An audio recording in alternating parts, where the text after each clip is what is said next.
പൊതുപരിപാടികളിൽ സജീവമായി G Sudhakaran G ഭുവനേശ്വറിന്റെ പേരിലുള്ള Alleppey cricket ക്ലബിന്റെ പരിപാടിയിൽ പങ്കെടുത്തിരിക്കുന്നു. ശ്യാം പ്രസാദ് ഉത്തമൻ വിവരങ്ങളുമായി ചേരും. ശ്യാം, നിലവിൽ ഭുവനേശ്വറിന്റെ രക്തസാക്ഷിത്വത്തിൽ വരെ തള്ളി പറഞ്ഞു എന്നുള്ളതാണ് സുധാകരനെതിരെ ഉയരുന്ന ആരോപണം. ഇപ്പൊ എങ്ങനെയൊക്കെയാണ് സുധാകരൻ സജീവമാകാനുള്ള ശ്രമങ്ങൾ നടത്തുന്നത്? പക്ഷേ അതായത് 3.5 മാസങ്ങൾക്ക് ശേഷമാണ് ജി സുധാകരൻ ഒരു പൊതുപരിപാടിയിൽ പങ്കെടുക്കുന്നത്. അത് ജി ഭുവനേശ്വറിന്റെ പേരിലുള്ള ക്രിക്കറ്റ് ടൂർണമെന്റ് ആണ്. ക്രിക്കറ്റ് ടൂർണമെന്റിലെ സമ്മാനദാന ചടങ്ങിനായിട്ടാണ് ജി സുധാകരൻ ഇന്ന് വൈകിട്ടോടുകൂടി ആലപ്പുഴ SD കോളേജിൽ എത്തിയത്. സമ്മാനദാന ചടങ്ങ് നടത്തിയ ശേഷം തുടർന്ന് വീട്ടിലേക്ക് പോവുകയായിരുന്നു.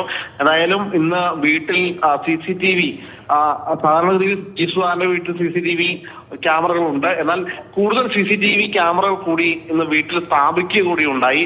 എന്തായാലും അമ്പലപ്പുഴയിൽ സ്ഥാനാർത്ഥി ആണ് എന്ന കാര്യം ഇന്നലെ ജി സുധാകരൻ വ്യക്തമാക്കിയിരുന്നു. അതിന് ശേഷമാണ് ഇപ്പോൾ പൊതുപരിപാടികളിൽ ജി സുധാകരൻ സജീവമായിരിക്കുന്നത്. ജി സുധാകരന്റെ കാലിന് പരിക്കേറ്റ ശേഷം പിന്നീട് 3.5 മാസങ്ങൾക്ക് ശേഷമാണ് ഇപ്പോൾ ആദ്യമായിട്ട് ഒരു പൊതുപരിപാടിയിൽ ജി സുധാകരൻ പങ്കെടുത്തത്. ഈ പൊതുപരിപാടിക്ക് ശേഷം പിന്നീട് നാളെ CPIM വലിയൊരു ശക്തിപ്രകടനം വി സുശാന്തന്റെ വീട്ടിൽ നിന്നും ജി സുധാകരന്റെ വീടിന് സമീപത്ത് നടത്തുകയും അതിന് മുന്നോടിയായിട്ടൊരു രാഷ്ട്രീയ വിശദീകരണ യോഗം കൂടി അവർ സംഘടിപ്പിച്ചിട്ടുണ്ട്.